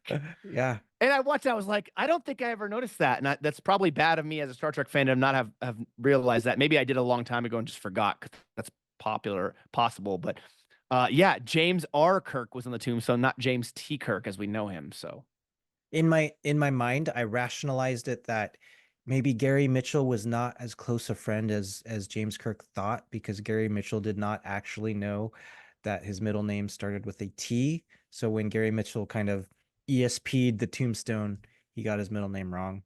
That's how I But that's how he I he was able to read Spock's thoughts at one point in this episode, right? I mean, wouldn't he have been able to read James Kirk's mind and know that it was Tiberius? I don't know. But yeah, You're right. it's one of Yeah. those Yeah. it's one of those things where like this is the first episode that they make, that this the second pilot. So this is the first episode they make with Shatner and as Kirk and everything. And so at that point, we I don't think his middle name is ever said in the episodes. At that point, James Tiberius Kirk had not been established yet. Yeah. You're right. You're right. So I What, wonder what, what what would it what would have his middle name been if it had been stayed with R? What would they have named his uh, middle name? Like James Romulus, this big boisterous like Roman type of name? I don't know. Or would have been like James uh, Randy Kirk or something like that, Andy like Kirk. some weird name. Yeah. They it's really it's a very the captains are really contrasting. Uh, Yes. I mean, But Captain Pike similar was, too in certain yeah, ways. yeah, you're Like right. the way they Similar in carry some ways. themselves, I felt like, Yeah, yeah. And their circumstances were different, right? But Captain Pike was he was very serious. Um, I mean, Captain Kirk's serious here too, but he's got this moments of where you kind of feel like he's at ease a little bit. Yeah. Um, and I, did you also think it was funny? We talked a little bit about this before, that the yeoman was standing so close to Captain Kirk, like really, really close. Yeoman, Yeah. That like was a carryover, wasn't it? Like the I guess so, yeoman yeah. was kind of like right behind Pike too. So there's this, I don't know, weird decision by the directors to have this yeoman stand right behind the captain and startle the crap out of him when he turns around. I don't know. Yeah. Yeah, totally. And he's like, Yeoman Smith, and she's no Yeoman Jones, or vice versa, something like that. Yeah. Uh, um, this just over like I'm gonna jump around and kind of give overall thoughts. I thought this was really cool, and there was a lot of action, and the whole part where I mean, they're leaving the galaxy. They get the distress signal. They go investigate the distress signal. It sets up this idea where there's something that happened where the the ship ordered a destruction of itself, that there was ESP somehow involved. I thought that was a really cool setup that they do, and that they go like outside of the galaxy, and they hit this kind of different energy field that affects them, kills some members of the crew, and then activates some sort of ESP ability in the doctor, and in Gary Mitchell. The doctor's name is going to come to me in a little bit. Her name is escaping me like at the moment, but Yeah. it will come to me. The Yeah, I had a few issues with this particular episode. I liked it, but I had a few Yeah. issues. The biggest one scientifically, even going multiple times the speed of light, there's no way in heck in the Alpha Quadrant they would reach the edge of the galaxy that quickly, let alone at all in their lifetimes, actually. I don't believe even if they went like warp 9, I don't think they'd reach the edge of the galaxy in their lifetimes. So, or past the edge of the galaxy, you know. I don't Hmm. think that's Yeah. now granted, maybe back then they, maybe the science, and I know it's science fiction, and I'm not trying to overthink this, right? But it's just I don't think it's realistic for them to have gone to the edge or outside of the galaxy. And I know they do that in Star Trek 5, right? Yeah. Uh They do. uh Center of the, or they go to the center of the galaxy, Star Trek 5, or maybe that's is outside it? of the galaxy. Galactic I can't barrier. remember. The Yeah, galactic they, barrier. Yeah, I yeah, remember yeah, that yeah. word, the galactic Yeah, the barrier. galactic barrier. So either way, I don't think scientifically it would support them being able to achieve that distance in a single episode, let alone a lifetime. But I digress. Oh no, I was thinking about that at the same time, and so my mind was, this is how I rationalized it in my mind. My mind was going, I wonder, well, if our soul system is like in one of those spirals on the edge, kind of the outer edge of the galaxy, does that mean they're taking the Enterprise? Maybe they're going like, maybe they're going like up like this or down like this, or maybe they're going side so that they could go. Maybe we're at, maybe the soul system's at the edge, and they're just going like off in a tangent so that they could get, you know, outside of the Yeah. galaxy. Yeah. Well, it doesn't say where they start, right? So maybe they Hmm. were already quite a ways away from our solar system out on their 5-year mission, and Hmm. that made it there. I don't know. Yeah, I know it's just a TV show. I get it, but I was just thinking like, yeah, that's just not realistic. Or I don't even think possible they could reach where they did in such a short period of time. Yeah. Yeah, totally. But you are correct though when you mentioned that this episode does start out very different. Uh, because as you mentioned, Captain Pike is much more serious, not the same Captain Pike we see in Strange New Worlds, which I love Anson Mount's portrayal of Yeah. Pike. Uh, this episode in particular, though, has a little bit of a humorous start to it, right? With the playing of 3D chess, which is something completely different than you've ever seen before. It was not in the cage, and this is the first time I believe we see it in Star Trek between Spock and Kirk, and there's a little bit of banter back and forth. That's right. I think Kirk, I think, is teasing him and says, you do not know what irritation is. Because Spock prides himself on always keeping his emotions under control. So I Yeah. like that they're introducing kind of that personal banter there. That's cute. Yeah, to me it establishes that there is a deeper relationship between Kirk and Spock rather than just commander or captain and then Spock's role, right? Because Yeah. they don't specifically say Spock's role right away in this, or they may not even say it at all in this. I don't think Spock's like the number one, right? The second in command kind of guy early in this episode. Yeah, they're not. So I think it does. It starts the relationship, and um there's a closeness there that you feel amongst them. I'm jumping around a little bit, but it is funny, uh, because this pilot, you understand that Gary Mitchell and Captain Kirk are close, right? They've got like a close friendship, and Yep, and Gary that's revealed in Mitchell, sick yeah. bay, Yeah, right? it's Yeah, revealed in sick bay. They were at the academy together, right? I believe. Yeah, yeah, they were. Um, and so when there's when things are really problematic and they understand, that, hey, Gary, we've got to do something about Gary. And they're beaming Gary to the planet. I think it's like a remote mining station or something like that. And they've Yeah, got him in containment.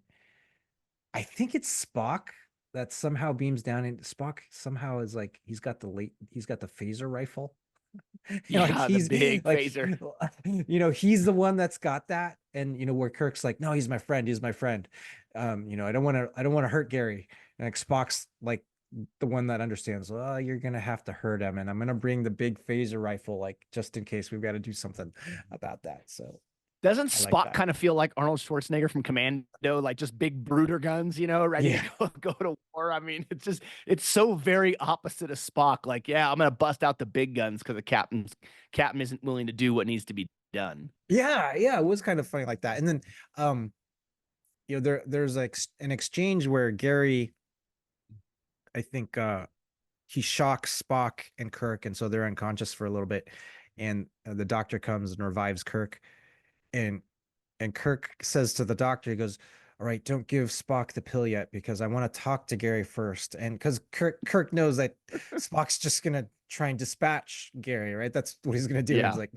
"No, let me talk to him first, see if I can work something out." Because yeah, Kirk exactly. knows Spock's just gonna do the business. Yeah. Right. And well, not only that, but then Spock's eyebrows go up even higher, I feel like, in this episode. And I'm sorry, when I was watching this, I had a hard time watching the scene Spock was in and being able to listen to anything he said or take him seriously because all I could see was Uh, those freaking eyebrows. Oh, yeah. those eyebrows just the eyebrows just stole the scene from him. And mostly because we know how Spock normally looks, right? It's more of a Yeah. subtle, the Vulcans have more of a subtle eyebrow raise versus this one. It's just this boom, like this is a big caterpillar in your face, like angular 40, like you said, 45-degree angle kind of a thing. Like you want to get out a protractor and measure it or something. Yeah. It was really difficult to take Spock seriously because of those eyebrows. And he didn't yell as much in this, which is good. There was a little bit of yelling, but not as bad. Not as bad. Yeah, totally. Um, We but do. you're right. Yeah. Like Yeah. Spock definitely was ready to come in with the big guns. And in fact, there's a point on the ship after they have that meeting in the conference room, and it was actually a really good, like a little more of a serious note here. It was a really good little interaction with Kirk and Spock, where Spock, he asks him for suggestions or whatever, and he says, "Okay, suggestion number one, you're gonna have to kill him while you still can." Yeah. Or number two, they picked up this planet that they could leave him on. He's like, well, that place is deserted. I don't want to sit there and leave him there, but I can't kill him, And so basically, it was great to see Spock present options, both a way in which to save the ship and the crew, and be able to do it before it's too late, because they're kind of getting the feeling that something similar might have happened with this other ship, and that's why they found this escape this wasn't an escape pod. It was like a, I don't know what was it, like some kind of Oh. ship recorder or whatever, right? Like the ship's old Yeah. style Yeah. From the recorder. destroyed ship. Yeah. Yeah. Yeah, because wasn't this ship was like 200 years old or something, right? Yeah. It was. Um, Yeah. so it was an old style recorder, this big, huge thing.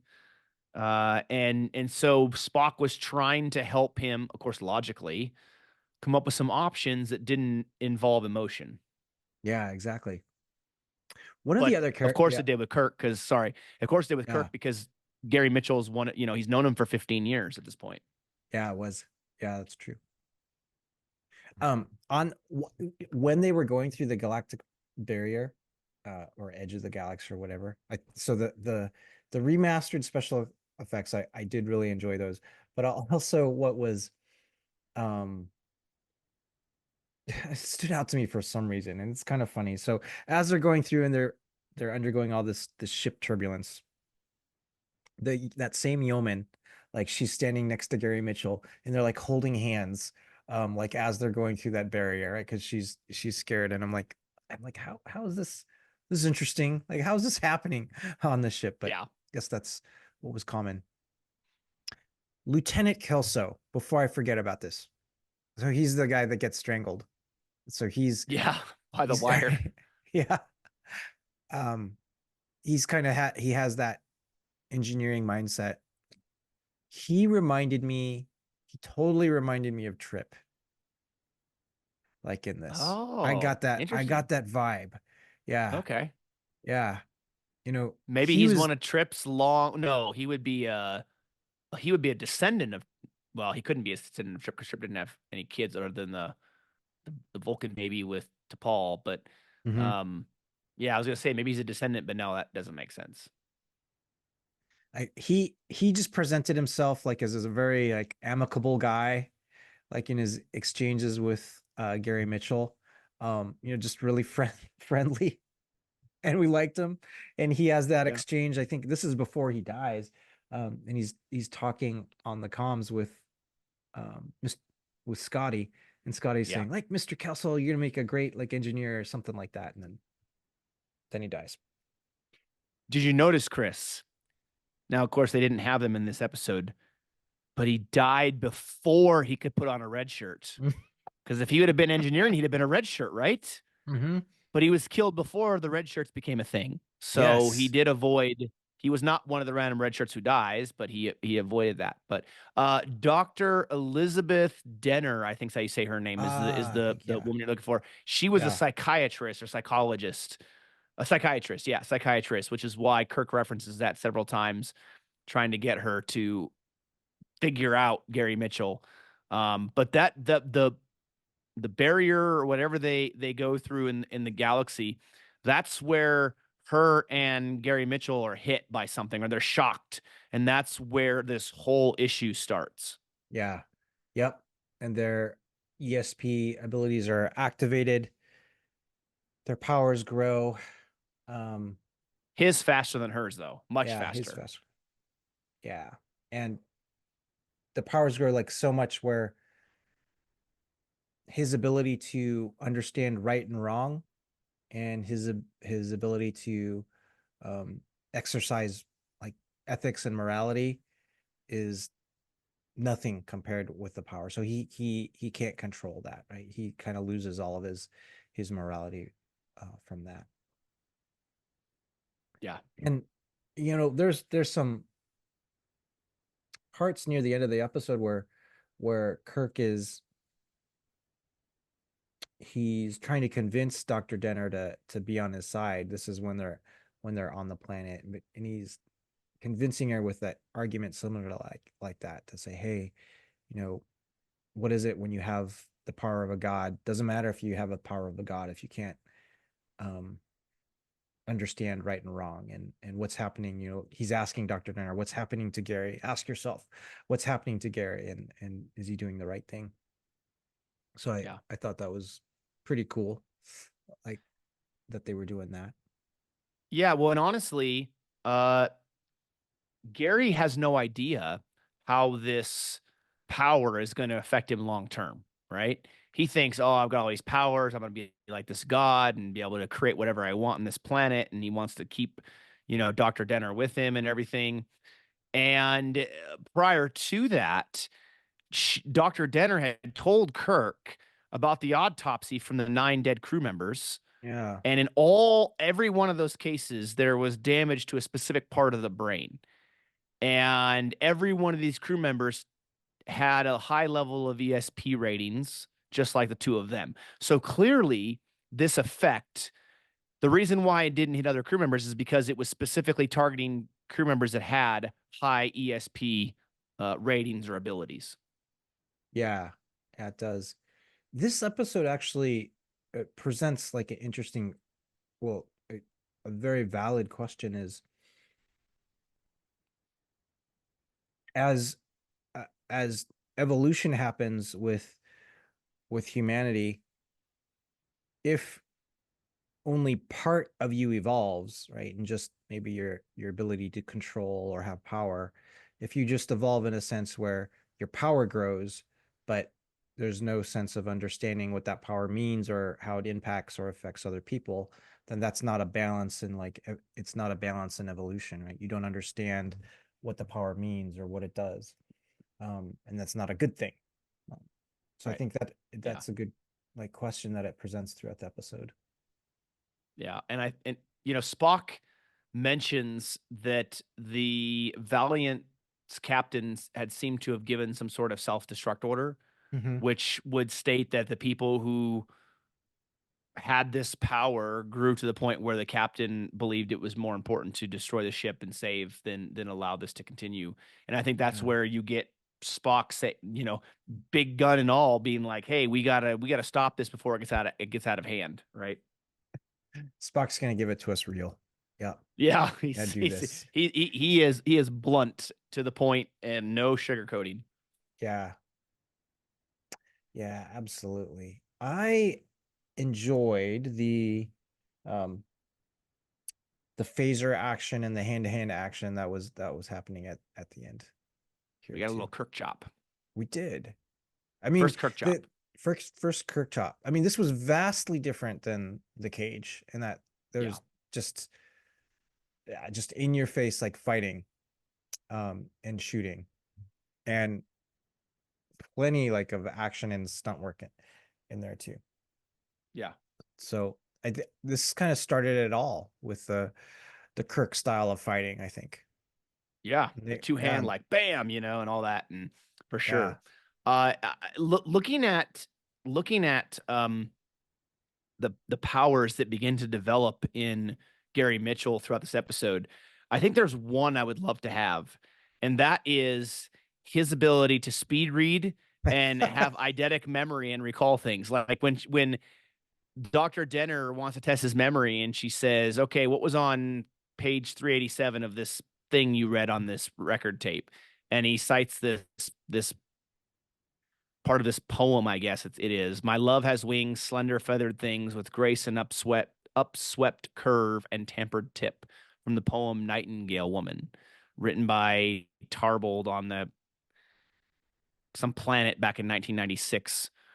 And I found that very fascinating because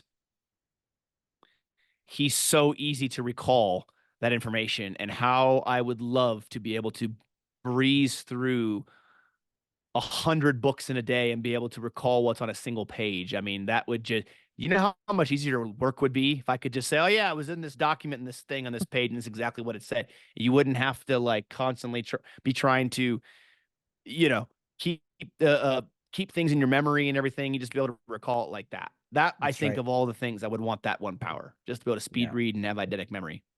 Yeah, I agree. That would be good. And like for the listeners out there that would suggest to Zach and I that, oh, we should use like AI to help us.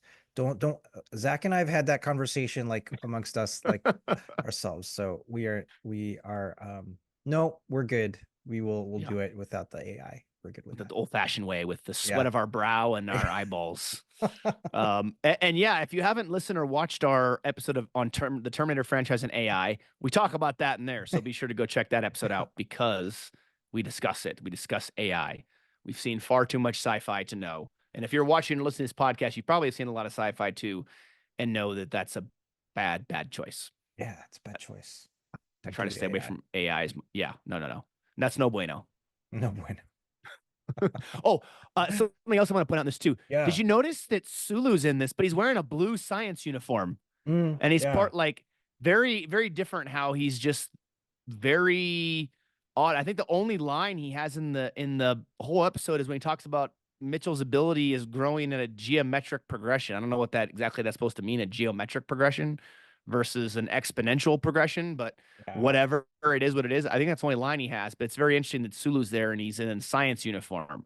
I don't know, maybe he switches to command later Yeah. to Yeah. justify that, but he is not the original Sulu that you know and love from the rest of the TOS episodes. That's right. In fact, because he used the wrong word, geometric, they go, oh, What does that that's the mean? wrong word, right? Yeah.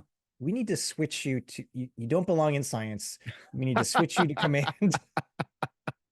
Well, Mr. Geometric Progression made captain at some point, so Yeah. he became captain of the Excelsior, so he's doing something right. But Yeah. Yeah. It was a good choice. Yeah. yeah, Switching it to was. command. I laughed when I heard that. I'm like, geometric progression. What the heck does that mean? Yeah. I can really understand this the appeal of this pilot where no man has gone before, right? It's got the uh, I mean, so, for all intents and purposes, but Spock is the only alien or only non-human in this episode, right? So, but Yeah, that I'm um, aware of. Yeah, yeah, but you go into immediate action, you go into start talking about superhuman powers and ESP, which people are at least familiar with the concept. yeah. and then you've got like hand to hand action like that is happening at the end. And I think, yeah, for a pilot, this is like really appealing. Um, For a for pilot, not yeah, for a random episode that appears like 3 episodes in. yeah, true. I mean, okay, so think about this, Chris. I was thinking about this too, and I want your thoughts on this. If you're watching this brand new in the 60s, right? And the first episode that you see is the man trap, very first episode that airs. And then a couple episodes later, you see Where No Man Has Gone Before, and you're like, why the uniforms look different? Why are Spock's eyebrows up like this? It's out of order. So it would seem, I feel like it would seem strange. Like if you're watching any TV show now and they put the pilot as the third episode or second episode or whatever in there, and the other episodes before that are different, wouldn't you feel very confused? I'd feel confused. Yeah, for sure. Now we have I the had to benefit of believe what, people would have, yeah, yeah. I had to believe they'd be confused too. yeah, same. Yeah. But But yeah, Mitchell's powers continue to grow, obviously throughout this episode, even to the point where he says, "You fools, soon I'll squash you like insects." And he goes very quickly from being a normal human to this person who's possessing great power, and it's the powers overtaking him. I love when Kirk said to Dr. Denner, he says, "Don't you see," or something like that, "the absolute power corrupts absolutely," which is a very well yeah, known phrase. But I thought that was very important because he's helping her see that he's not some god or anything like that, that he has been corrupted by this power now that has been brought to him or brought on him. yeah, yeah, absolutely. Yeah, I mean, Doc, he's able to convince Dr. Denner, and it's ultimately because of her sacrifice, like what she does. She's zapping Gary Mitchell to kind of take away his powers temporarily, at least, Yeah. so that Kirk can battle him hand to hand. So she does realize that she does sacrifice herself, like in that, and then, um, Kirk is he almost doesn't win, and Kazunite, he almost doesn't win, and Thanks. but he's able to outmaneuver Gary Mitchell and phaser the as Gary Mitchell is gaining back his powers, phaser the top of the cliff so that the giant part of the cliff can come down on Gary Mitchell and end him. Knocks him right into the grave that he opened up for Kirk. Does. Yeah, Yeah. and that's interesting too because Kirk is very torn in this episode, right? I think there are some similarities here with him and Pike. They're both torn. Pike doesn't really want to go answer that distress call because he's still trying to get over the deaths that they experienced right on the battle on Rigel 7. And Kirk is torn because Gary Mitchell's a guy he's known for 15 years. He considers him a friend. Obviously, not close enough to where Gary Mitchell doesn't know his middle name, but that's besides the point. But but enough that he doesn't want to harm him. He doesn't want to do something. He wants to try to figure out a way to make this stop or overcome this or somehow. And so he's very torn. So both captains are experiencing distress because Yeah. of decisions, the command decisions that they're having to make, right? And I think that's very important that we see the overlap there in the level of distress that both captains have to go through and the agony they have to go through in making these decisions. Yeah. Yeah, absolutely. Yeah. Captain Kirk, like he goes through the process with quite a bit of flair, right? And making sure he's in the action and doing the battling and doing as much like physical like interaction like as he can, as Captain Kirk does. Yeah. So yeah, absolutely.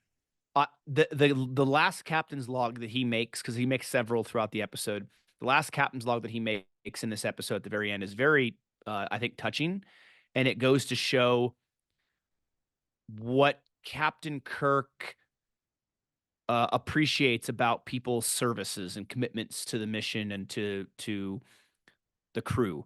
Right, where he says, Captain's log start date 1313.8. Add to the official losses, Dr. Elizabeth Denner, be it noted she gave her life in performance of her duty.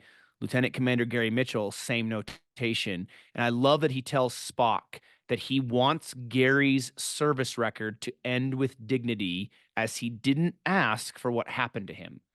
And so this is Kirk's way of being able to ensure that this friend of his that he's known for a long time and somebody who gave their life in service of the ship and their duty is honored in the correct way. And I thought that was very honorable and very admirable of Kirk to ensure that that was the case in the official records. Yeah, absolutely it was. And it gives you like a really, really good feeling that he cares for his crew, and he wants to do the right thing all of the time. And he's got a great deal of empathy for everyone that's with him. Yeah. Spock says a really touching thing too, that was good. Like right after Captain Kirk says that, Spock has a little phrase where he says, "Oh yes, I felt for him too." And Oh so that was yeah, a yeah, right. That's a big thing for Spock to be able to say, since Spock's like a Vulcan. that's And true. And yeah, go yeah, ahead. yeah. And despite Spock being the one to carry the giant phaser like rifle, and he's the one to take that one down, he says, "Oh, I felt for him too." But he didn't feel enough where he didn't, Was it going to blast wasn't him into a million yeah. pieces? Yeah. Right. Yeah. Yeah, I thought that was good. And this episode ends, even though it was the first one produced with Shatner. It ends the way so many TOS episodes end, which is where there's a little like humorous Yeah. anecdote to end the episode, right? Like a lighthearted moment to end, usually on the bridge, to end as the episode goes out, and that's where Kirk says, "Well, maybe there's hope for you after all, Spock," or something like that. And so, it's just to me, based on what we know of the entire original series, this episode fits so well as a pilot for the original Yeah. series.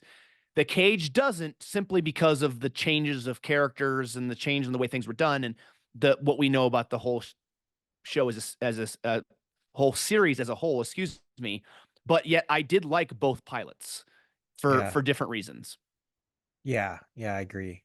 Um, it's important in Where No Man Has Gone Before that it ends with a little bit of like humor, like you Yeah, said, to make you feel good about it. yeah, Like at the end, like, oh, yeah, I like this. And you just went through this whole cycle of drama. And at the end, you want a little bit of like humor and uplift and hope. So that's good. yeah. Very, I very different pilots, each of these. I agree. Yes, very, very different. I'm sure that was very intentional, especially because the feedback from the network that was given was just too cerebral. So they got to go, okay, we got to make this less cerebral, more action, which is probably what the network wanted, and they did that. Like you said, there's a lot of action in this. Very stark contrast to what we see in the Cage, where the Cage is more heady, more cerebral, more making you think, and that's why I like them, but for both very different reasons. Where No Man Has Gone Before would have been a great first episode to premiere on television instead of The Man Trap. Man Trap's a great episode. The Man Trap, I believe, is the one with Salt Vampire, right? Yeah. Yeah. Yeah, that's not a bad episode. But this would have it would have been great if this had been the first episode that premiered, because this would have helped set up a lot of what we see moving forward and Yeah. establishing that Kirk Spock relationship that we come to love so much over the course of the series and the movies. Yep. Absolutely. I did want to really quickly, Chris, as we get ready to end this episode, I wanted to tie, and I think you'll appreciate this. I wanted to tie back or tie Where No Man Has Gone Before back to Star Trek 3, because the way in which Kirk goes to is as far of an end as he can to help save a friend and protect a friend, Um, as he does that again in Star Trek 3, The Search for Spock, where he disobeys orders and basically risks court martial and everything to go save his best friend and Spock, who also gave his life for the ship and for the duty. I see a lot of overlap in the what happens in this episode versus what also happened at the end of Star Trek 2, The Wrath of Khan, that carries over into Star Trek 3, The Search for Spock. I don't know if you oh made those yeah. connections or not, but that was floating through my head a lot as this episode went on, especially at the end. That's a very good observation and very true about like just yeah, about Captain Kirk's character. It does. It Yeah. speaks to his character, and that's what I love is that from the first episode that they make, even though it wasn't the first one that aired, the first episode that they make, they stay true to Kirk's character all the way throughout the series and the movies. Yeah, And very true. that idea that he's willing to risk his life and his career for those that he cares most about and for his friends. Yeah, that was awesome. Yeah. This was a lot of fun. I had not seen either episode in a long time, especially the cage. It's been a very long time since I'd literally sat down and watched the cage from beginning to end. And I really enjoyed both. I enjoyed thinking through a lot of the stuff that was said in the cage because it's very cerebral, but I also enjoyed very much where No Man Has Gone before in the action, along with some of the cerebralness that they did put into the episode as well. Yeah, that was cool. And I'm so happy that they released the cage first, but also in a way they do honor the cage in creating the menagerie, Yeah. right? So, um, Yep. through the creation of the menagerie, you learn so much more about Spock. Yeah. Um, And Pike too, and even, Pike, right? yeah, Yeah. yeah, yeah. So they were really smart to do that. I think to incorporate the cage into the menagerie. Well, yeah, to do the menagerie. They didn't have to do the menagerie, but they Right. did the menagerie. I think really smart to do that. Yeah, because when they did the menagerie, the cage had never been seen, right? It was not a public thing. So the Yeah, fact that they bring in Pike, albeit he's in his chair and he's disfigured and everything, and then they connect back to the cage that no one knew about, or for the most part, the public didn't know about, and then they release it later, and you're like, aha, I'm making the connections now. I see how everything's all interwoven. Because 86, I mean, it comes out on VHS 86 and airs on television in 88. TNG is in the process of beginning to film for airing in 87, and then 88 TNG's into its second season. yeah, So it's kind of cool how they did all that. yeah, yeah. Very Absolutely. much. Yeah. But this was fun. This was awesome to jump back to TOS to look at how it all started, to compare and contrast the two different pilots that have been produced out there with Pike and with Kirk. And you know what's up next in our Spotlight series, don't you? Uh, For the pilot, Yeah. for the next pilot, yeah. Would that be the DS9 pilot? It it would be. Yeah, the Yes, emissary. it would. Yes, It it would would. be it would be the emissary. It would That'll be fun indeed be. though, It because the will be. emissary is a. I mean, I like almost every pilot that Star Trek has made for the different series, Yeah. and I mean I know I'm biased with DS9, but the emissary is a great pilot episode with Jake, the scenes where Cisco is with the wormhole aliens, the prophets, and then their flashback to him and Jake fishing and that establishment of that father-son relationship, the Wolf 359 aspect and Locutus and Picard coming. I mean, there's so much of that in the station, and it's gonna be a lot of fun to talk about. It's a two-part episode that'll be a blast to discuss that launches, in my opinion, the best Star Trek series in the franchise. Very close second is TNG. I love TNG. I can't say that enough. But it'll be a lot of fun to It continue will that. be. And then I'm we'll looking jump into forward to this. Voyager and then Enterprise. Bro, we've talked about this before and we will rank them, but Broken Bow was an incredible pilot episode. I Yeah. mean, we mentioned that when we discussed Yeah. Enterprise. That was I'm looking forward to all of them, honestly. So not just Yeah. Disney. I've really enjoyed discussing, these two pilots, and then discussing Encounter at Farpoint, and it'll be fun to talk about the other ones too. Yeah. It will be. Well, I'm Yeah, looking forward to refreshing. I shall watch Emissary soon. Refresh my mind on that. That'll be a good yeah, one. it will be too. It's been when did I start my latest rewatch? That was probably 8 months ago or a year. I don't know. I haven't been watching through Hmm. DS9 very fast, so it's been a while.